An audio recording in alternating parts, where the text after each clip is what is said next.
do you do that? Come on, let's go. It started with the revival of the Swift this year. In order to appeal to a larger audience, Maruti Suzuki, they reduced one cylinder, they reduced the power and torque, they increased the fuel efficiency so that the car is a lot more appealing, so that you consider it over other compact SUVs. But if you wish to stand out, if you want something that is not made for the larger audience,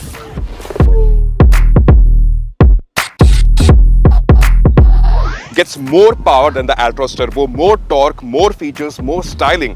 There is a lot that we will be talking about in this video. Is this a fun car to drive? And in the second part, I'll also be telling you, should you consider a premium hatchback over a compact SUV? This is a performance hatchback, which means ideally we should be testing its capabilities on a track, which we will be. Let's start by firing up the engine. And immediately as you do that, you notice that things are a little different because the exhaust and the engine note is very much audible inside the cabin.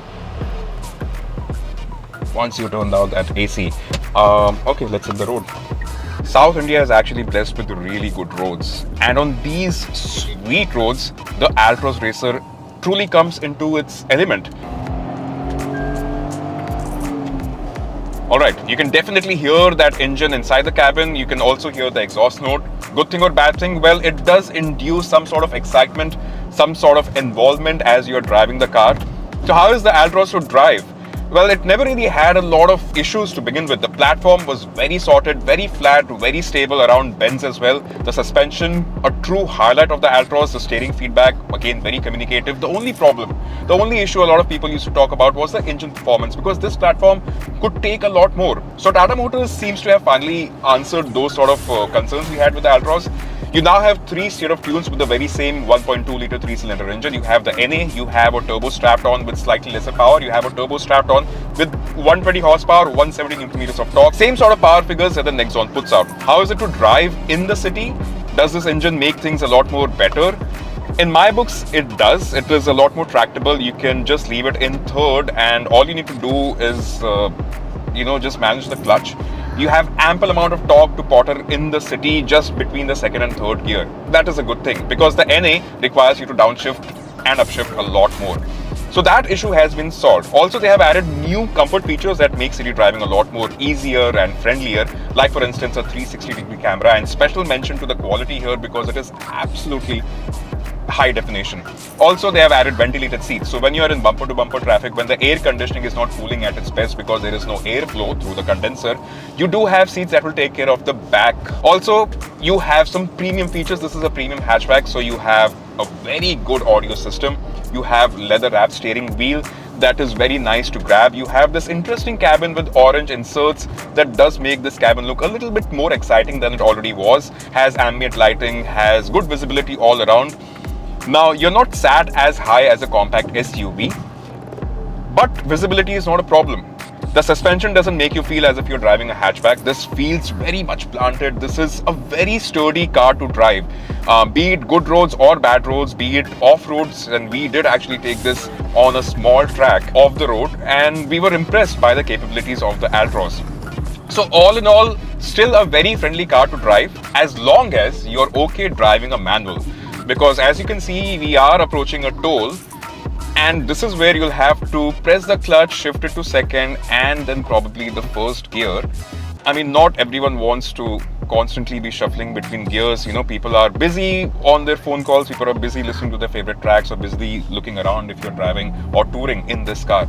So having an automatic from the very start would have been a great boon, because let's be honest, this car is going to be looked by a lot of new car buyers, and they are definitely going to be wanting an automatic transmission because it's a lot more easier to drive. 2-pedal driving is a lot easier than 3-pedal driving. Dual clutch automatic that they already have with the NA Altroz should have been introduced with the Racer. I'm not really sure why they've skipped on that, but as far as engagement and the involvement of driving goes, 3-pedal driving is going to suit us. By us, I mean us petrol heads. You're definitely going to like engaging the gears. You're definitely going to like taking control of that powertrain, and that is sort of a good thing because let's be honest, it is still a 3-cylinder. It is still 120 horses. It is not a whole lot power. In the city, if you're hustling through traffic, if you're cutting through traffic, this manual can actually make you a faster driver because can overtake with ease, and that third gear torque is definitely going to egg you to overtake cars a lot more than required. Let's also talk about the gearbox as you're driving it in the city. It is a little notchy. The gates are defined, yes, but the shifts are not as smooth as a Maruti or a Hyundai. However, having said that, it is so much better than what Tata Motors used to offer. Second to third, third to fourth. So shifting this is a lot better than what shifting used to be with manual Tata Motor cars. I mean, I am driving a petrol manual Tata car. 10 years ago, this combination used to be horrible. It used to be bad.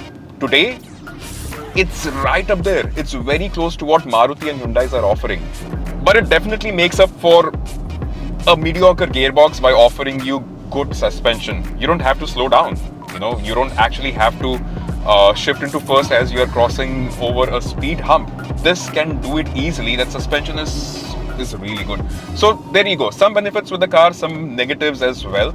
Overall, a huge step up from what it used to be. Now watch this. Completely slowed down. Moved it into first. That's 40. That's 70. Just getting used to the Tata way of doing things will take some time. The clutch especially. But otherwise, once you get a hang of it, it's not a bad car to drive. Now, another thing that Tata has very strangely skipped on is offering driving modes with this car. The Altroz gets it, the Nexon gets it. What was the harm for them to offer a similar sort of a setup with the Altroz? Because this car is 24/7 running on sport mode. There is sport written on the instrument cluster. Not that engaging a button or disengaging a button will remove that running man from the screen. Okay, that's the track. Nice. Now something that might come to you as a surprise, I'm not really sure because you're told it might happen, it may or may not happen. Narain Karthikeyan is going to give us a few hot laps. And by the way, just to tell you, Narain Karthikeyan is the one who has worked on the suspension of the car, the braking, the steering feedback, the torque curve as well. He has had a lot of inputs. He has helped Tata tune the car, and all of that was done here at the Coast Performance Center.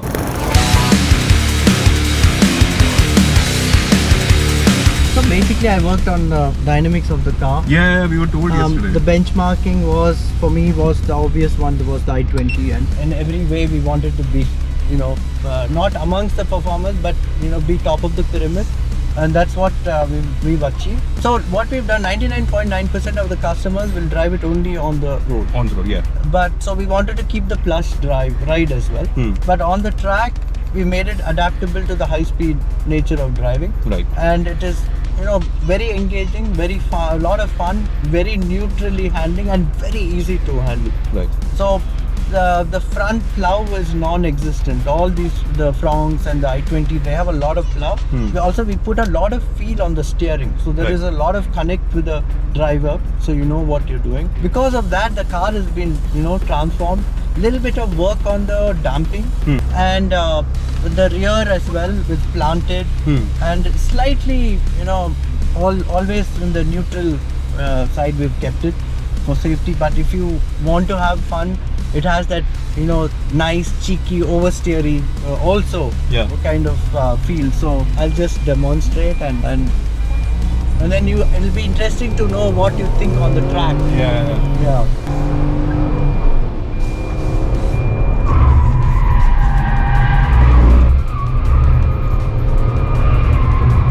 Putting only one steering input, and it kind of, there's no big, and these are LRR tires, low rolling resistant tires.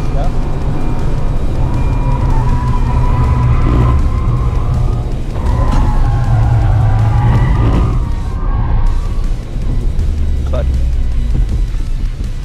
how do you do that? No, it's quite. Very, when you drive, you will see it's so easy to drive. Okay. They've done a superb job. The entire, you have done a superb job. All of us, the vehicle engineering team itself. It is something of a mass market car, but a lot of fun. That was the.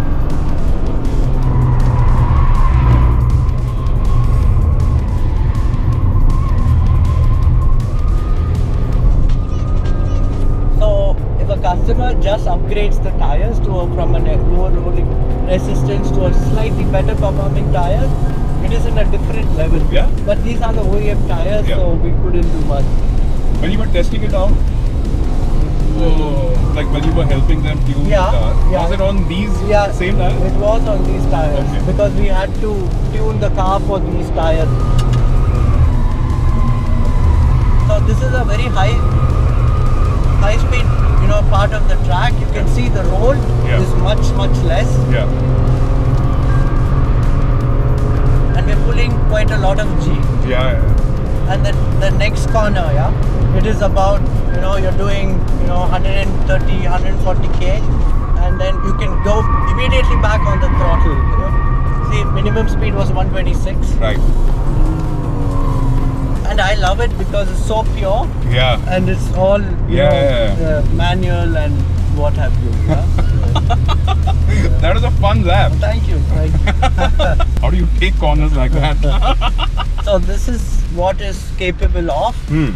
And you see, I was always, it's so easy to drive. It's Yeah. not like you're on the edge. And Thank you so much. thank What an opportunity this was. Thanks a lot. Thank you. After that hot lap in the rain, it's time for me to switch on my ventilated seats, and that is where I'm glad that the Altroz does actually have ventilated seats. Now, you all saw Narain drive, and that did give me a lot of confidence to push the Altroz around bends at Coast. Now, the thing about Coast High Performance Center that you need to know is that this is not an outright racing track as such. This is a testing center. So the gradients here are very challenging. The climbs, there are no chicanes here, there are no hairpin bends here. It's all made to test the agility of the car, and that is what I like about the track. What do I like about the Altroz? Is that this car can take some bashing. Now these tires, these are MRF low rolling resistance tires. Not the best in terms of the grip, and that is why you can hear the tires squeal a lot. As is the case with the Altroz, the platform is really flat, very stable around bends, very stable. I am throwing this car around bends at some insane speeds, but I don't think I'm losing contact. Oh, that rear! Come on, let's go. So the in-gear acceleration, again, it's only 120 horses, it's only a 3-cylinder engine, so out on the track you do feel that there are some sort of limitations. No matter how many horses you have here, coming out of a corner, you're definitely going to want a lot more oomph, and that is where the Altroz misses out on. Now the gearbox, the shifts are actually a bit notchy, but then it does slot into gears just about fine. It's the platform. Exiting corners is where I feel that it needs a lot more power, but otherwise the entire car is performing much better than I expected it to.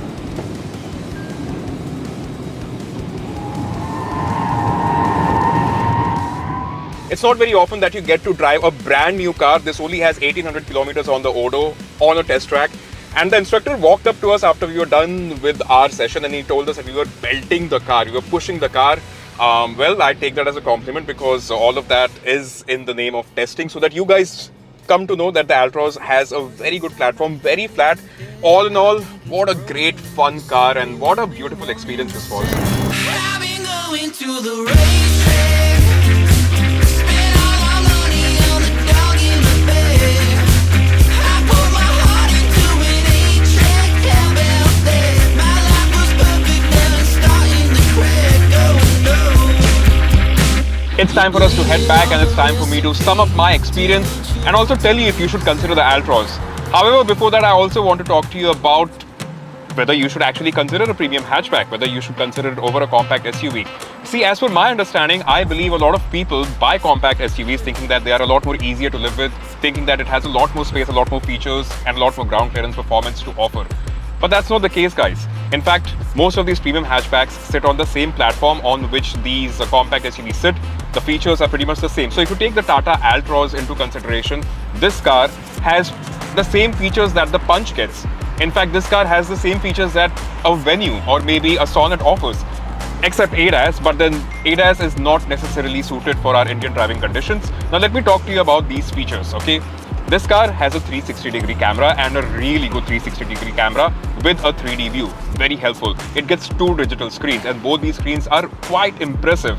I'm actually fond of the bigger screen here. It is very good, very high definition, good readability in all forms of lighting, and it's a very premium offering. I'm glad that Tata Motors has finally upped its game in terms of what the Altroz has to offer. This screen in front of me is also familiar if you drive or if you have driven a Nexon, the second top variant. So it is a 7-inch instrument cluster with LED readouts for your RPM meter and your fuel and temperature gauge. Apart from that, what else do you get? You get ventilated seats, you get sunroof, you get a nice music system, you get automatic headlamps, automatic wipers, you get automatic climate control, you get connected features, you get request sensors, you get everything that you could possibly in a 12 to 15 lakh rupee car. However, this can be accessed at a slightly lesser cost if you're not going for the top spec variant. So I see a lot more value with this premium hatchback in terms of the features. Now, if you talk about the performance, matches what the Nexon has to offer, 120 horses, 170 Newton meters, pretty much the same as to what other petrol-powered compact SUVs would offer. So the Altroz is equally matched when you compare other compact SUVs. Now, what about the driving experience? The power figures are exactly what the Nexon puts out, which means that this is at par with other compact SUVs, so that is a thumbs up.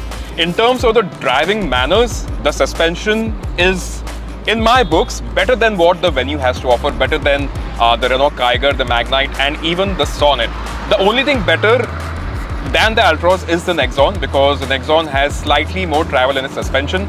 But otherwise, with the Altroz, you get a very sorted suspension. Now, talking about the ground clearance, even that is up, because we did get an opportunity to drive the Altroz on a off-road sort of a track, and not even once did the floor actually touch. And we did climb the car up some steep inclines. We did actually take this U-turn, a very sharp U-turn in the middle of a trail, and I had zero problems. In fact, that is where the 360-degree camera was used at its maximum. You have roughly about the same boot space as any compact SUV would offer. You have the same space inside the cabin. In fact, the back seat here is very much usable by 3 passengers because the floor is flat. The seat itself, the bench of the seat is flat, and it is quite a comfortable experience because the cushioning is good. The doors open 90 degrees, so ingress and egress inside the cabin is also quite pleasant. You have good air conditioning. I mean, this is a Tata car, so air conditioning is spot on. So if you put all these things together, I don't necessarily see the point of why you should buy a compact SUV over this. As to my argument, this looks better, it sounds better, it is much better to drive, it is sportier, it sort of suits your personality. I mean, I don't want to be seen driving a car that is boring. I don't want to be seen driving a car that is not in its top spec model. You can access the top spec model of the Altroz without burning a hole in your pocket.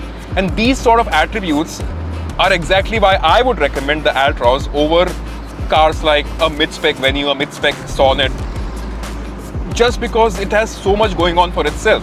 I know this argument that I just made is going to invite a lot of comments down below. I know a lot of you are going to disagree with my opinion, but hey, given how much I drive my cars and I drive them across the length and the width of the country, I'm confident that the Altroz is going to be, for me, a much better option.